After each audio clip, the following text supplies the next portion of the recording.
Today our present story is everything for the best. जो जीवन में घटित होता है वो सदैव अच्छे के लिए होता है।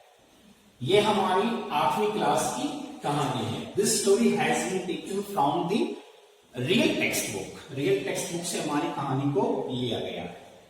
अक्सर जीवन में जो भी चीज घटित होती है हमें उसके प्रति अपनी थिंकिंग पॉजिटिव रखनी चाहिए, नेगेटिव थिंकिंग हमारी नहीं होनी चाहिए। जो भी जीवन में होता है हमें उसे एक्सेप्ट करना चाहिए, उससे लड़ना चाहिए। हमारी कहानी जो वर्तमान कहानी है ये हमें सीख देती है। Now we discuss the main point of this story. It is said, अक्सर कहा जाता है that every cloud has a silver line, कि जो एवरी क्लाउड्स, हर बादल के अंदर कुछ ना कुछ सिल्वर लाइनिंग होती है। When some misfortune befall, कुछ दुर्भाग्यपूर्ण जो हमारे साथ घटित होता है, do you feel disheartened? तो आप इसके अंदर जब इसे देखते हैं तो आप इसे निराश हो जाते हैं। कभी कभार हम देखते हैं जब बादलों का आसमान हो जाता है तो उसके अंदर बिजली चमकनी आरंभ हो जाती है। जब बिजली चमकती है तो हमें सिल्वर लाइन्स दिखती है इसके अंदर। जब ये बिजली के प्रति हमारी थिंकिंग अक्सर नेगेटिव रहती है, किसी पर पड़ती है तो हम इसको पॉजिटिव रूप से नहीं देखते बल्कि नेगेटिव रूप से देखते हैं, उसको देखकर हम निराश हो जाते हैं। There may be something good hidden in it, लेकिन कभी हम समझ पाते हैं कि इसके अंदर कुछ अच्छा भी छुपा हो सकता है।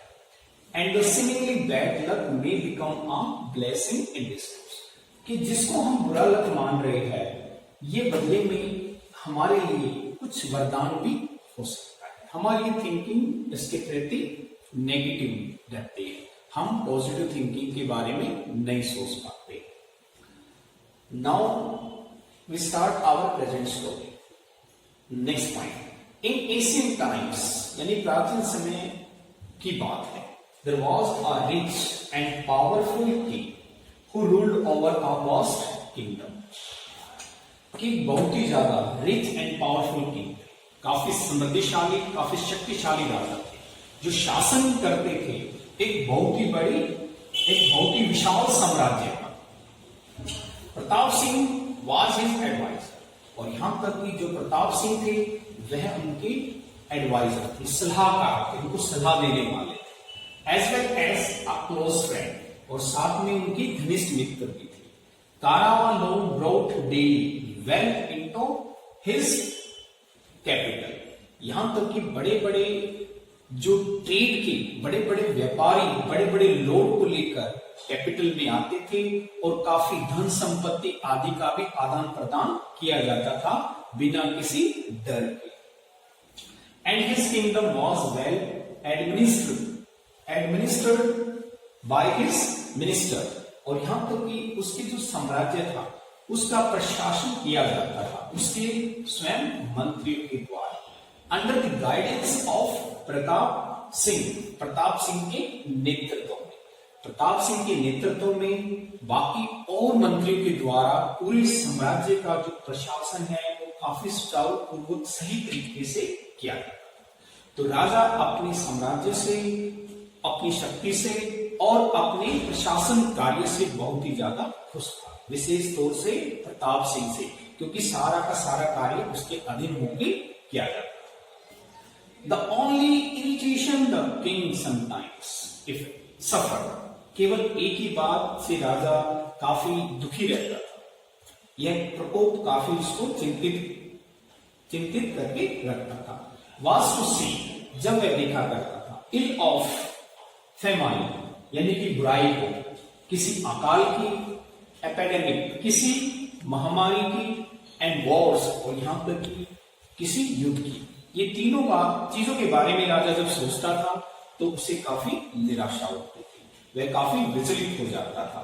विच मैन सीम टू अवॉइड, जिससे व्यक्ति को सदैव बचना चाहिए, क्योंकि जब भी तीन चीजें हमारे जीवन में घटित होती है तो हमारे लिए विनाश का कारण बनती है। तो इसीलिए राजा इन चीजों से बहुत ही ज्यादा चिंतित रहता था, और उसकी गाइडेंस थी और उसका सोचना था कि मानव को इन चीजों को अवॉइड करना चाहिए, जहां तक संभव हो इनसे बचना चाहिए। The man was optimistic to the core and no hardship in life had an discouraging effect on him. उनके संपूर्ण दरबार में एक ही व्यक्ति ऐसा व्यक्ति था जो कि काफी आशावादी बातें किया करता था मन से। And hardship no in life, और यहां तक कि उनके जीवन में कोई भी ऐसी कठिनाई नहीं थी। Had an discouraging effect on him, और यहां तक कि उस पर किसी भी आपदा का बुरा प्रभाव नहीं पड़ता था, क्योंकि वह उस बात को पॉजिटिव रूप से सोचता था, नेगेटिव रूप से सोचने की बजाय।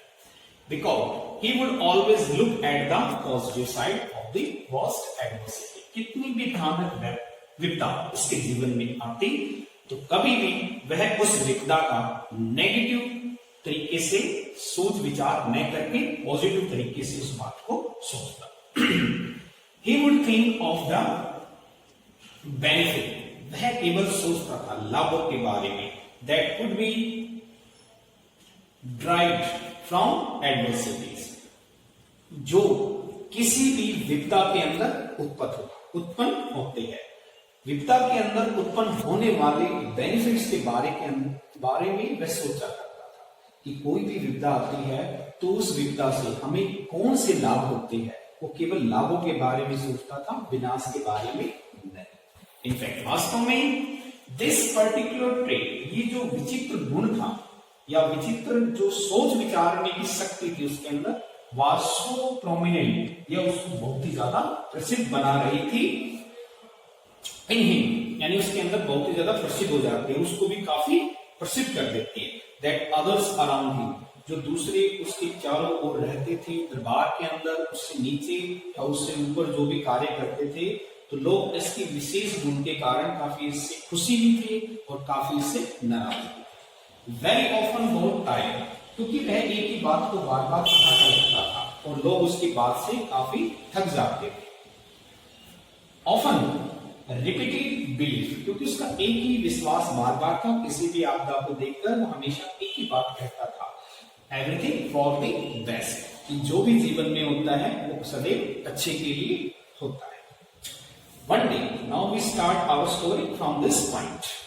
वन डे, एक दिन, the king and the Pratap Singh went out riding on a hunting expedition to a dense forest. एक दिन राजा और प्रताप सिंह दोनों शिकार करने के लिए एक जंगल में चल पड़ते हैं। ये जो एक सैर थी उनकी शिकार पर जाने की, ये उनको काफी घने जंगल में लेकर चली जाती है। दे पर प्योरशूट आ डियर, प्योरशूट मीन्स पीछा करना। वे पीछा कर रहे थे एक हिरन का इन द फॉरेस्ट, वन के अंदर, and were soon lost deep in the jungle, और धीरे धीरे उस हिरन का पीछा करते हुए वे जंगल के काफी ऐसे घने जंगल में पहुंच गए जो काफी डीप यानी गहरा जंगल था बीचों बीच। फीलिंग थर्स्टी एंड हंग्री, हिरन का पीछा करते करते उनको काफी भूख भी लगी और काफी प्यास भी लगा। They began to look for the water, इसलिए उन्होंने पानी की खोज करना आरंभ कर दिया। At length, आखिर में they discovered a solitary wood apple, आखिर में उन्होंने खोज निकाला एक एकांत एक एप्पल का पेड़ जो काफी जंगल के बीचों बीच था। When the king tried to cut the apple, जब राजा ने पेड़ के नीचे बैठकर एप्पल को अपनी तलवार से काटना चाहा, the sword slipped from his hand, जो तलवार है वो उसके हाथ से दुर्भाग्यपूर्ण फिसल जाती है, and he cut off his finger, और वह अपने हाथ की एक उंगली काट बैठती है। The king was aghast, राजा की जैसे ही उंगली कटी वह भौचक्के रह गए। After seeing the bleeding finger, जब उन्होंने अपनी खून से लदालद उंगली को देखा या खून लगातार निकलती हुई उंगली को देखा, तो वे काफी भौचक्के रह गए, काफी चकित रह गए, और उन्होंने पुकार करना आरंभ कर दिया। और इस प्रकार जो उनके मिनिस्टर थे या एडवाइजर के प्रकार से किंग रहीम आस्था की, जब उन्होंने राजा की आवाज को सुना तो वह बोलकर राजा के पास, what's the matter your majesty, तो आकर पूछते हैं महाराज क्या हुआ, आप इतनी पीड़ा से क्यों कथा रहे हो। The king pointed to his sword finger, और राजा ने संकेत किया अपनी हुई कटी हुई उंगली की तरफ, एंड द स्वॉर्ड, और तलवार की तरफ, दैट ले ऑन द ग्राउंड, दोनों ही चीज भूमि पर कटकर गिरी हुई थी। तलवार की तरफ थी उसकी उंगली एक तरफ थी।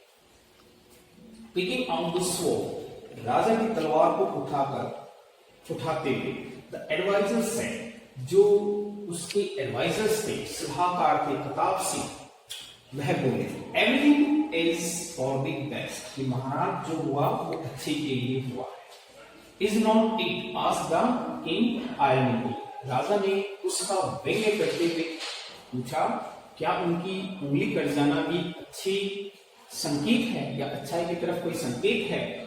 द एडवाइजर वॉज एज काम एज एवर, तो उसका सलाहकार यानी प्रताप सिंह वह पहले की तरह शांत बने रहे, जो अक्सर वो दरबार के अंदर बने रहते थे। विद ड्यू रिस्पेक्ट, आदर सहित, ही आंसर्ड, वह उत्तर देते हैं, यस यू मेजेस्टी, हाँ महाराज, ये जो आपकी जो उंगली कटी है, हो सकता है इस उंगली कटने के बिहाइंड यानी पीछे कोई अच्छाई छुपी हो। राजा ने जब इसकी बात को सुना तो उसे काफी हैरानी हुई कि बार बार वो इसी शब्द को दरबार में भी दोहराते हैं। लोगों के साथ कोई घटना के बारे में जब जिक्र किया जाता है तो वह उसकी इस बात को महसूस करते हैं कि दरबारी जो आपकी बात पर हंसते हैं, आपका व्यंग्य उतारते हैं, वो बिल्कुल सही है। क्योंकि जीवन में आप किसी को दर्द को समझे बिना, उसकी परिस्थिति को जाने बिना, आप एक ही बात को दोहराते हो कि जीवन में जो होता है वो अच्छाई के लिए होता है। तो राजा आगे संकेत करते हुए कहते हैं,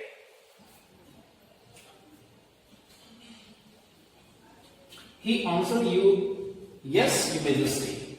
It may be a blessing in disguise. तो राजा कहते हैं कि मेरी उंगली का कटना क्या ये वरदान के रूप में है? तो इस प्रतिक्रिया पर जो प्रताप सिंह कहते हैं, हाँ महाराज, हो सकता है इसके पीछे कोई कारण छुपा है या कुछ अच्छा छुपा है, कोई वरदान छुपा है। The king could not believe, यानी राजा इस पर विश्वास नहीं कर सका। What his advisor had said, कि क्या उसका जो एडवाइजर है वो कह रहा है, वो काफी चकित होकर, काफी हैरानी से प्रताप सिंह को देखते रहे। He could not comprehend, यहां तक कि वह समझ नहीं पा रहे थे, how the loss of his finger, किस प्रकार उनकी उंगली का कट जाना could be a blessing, एक वरदान बन सकता है राजा के लिए। In his fury, अपनी अत्यधिक क्रोध में आकर, काफी आग बबूला होकर, द किंग ऑर्डर्ड, राजा ने आदेश दिया प्रताप सिंह को, आउट ऑफ हिज साइट, कि वह उसकी आंखों से ओझल हो जाए। क्योंकि यहां राजा उसकी बात के महत्व को समझ नहीं पाए और इसके प्रति प्रताप सिंह को काफी डांट लगाते हैं, काफी उसका तिरस्कार करते हैं और उसको अपनी आंखों से ओझल होने का आदेश देते हैं। यहाँ पर प्रताप सिंह के पास कोई और दूसरा कोई चारा नहीं था। राजा के क्रोध को शांत करने के लिए, उसको जिज्ञासा देने के लिए प्रताप सिंह उनकी आंखों से ओझल होकर कहीं चला जाता है। तो आज हमने अपनी कहानी एवरीथिंग फॉर द बेस्ट के कुछ महत्वपूर्ण पार्ट्स पे डिस्कस की है, कुछ महत्वपूर्ण पॉइंट्स हमने इस कहानी से लिए गए हैं। नेक्स्ट वीडियो में remaining part of this point we will discuss. Till then have a nice day, good bye.